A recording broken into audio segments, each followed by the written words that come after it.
High, আমি টিয়া। আজ বানালাম চিকেন। আবার অনেক দিন পর ভিডিও করলাম। চিকেন কিন্তু এর মাঝে অনেকবারই খাওয়া হয়েছে, কিন্তু আমি ভিডিও করিনি, তাই মনে হলো আজকে ভিডিও করি। তো কিভাবে বানালাম চলো সেটাই তোমাদের সাথে শেয়ার করি। প্রথমেই তো দেখলেই আমি আলুগুলো ভেজে নিয়েছি নুন আর হলুদ দিয়ে।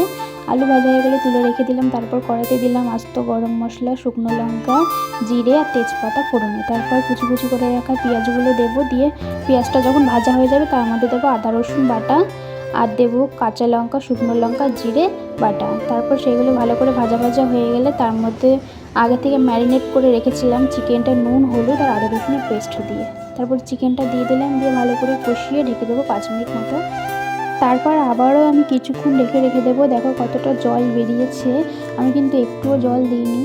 তারপর ভেজে রাখা আলুগুলো দিয়ে ভালোভাবে নাড়িয়ে দিয়ে দেবো মিট মশলার গুঁড়ো। তারপর ভালো করে কিন্তু কষিয়ে নেবো যতক্ষণ না মাংসের কালারটা চেঞ্জ হচ্ছে, মাংস থেকে তেল ছাড়ছে ততক্ষণ।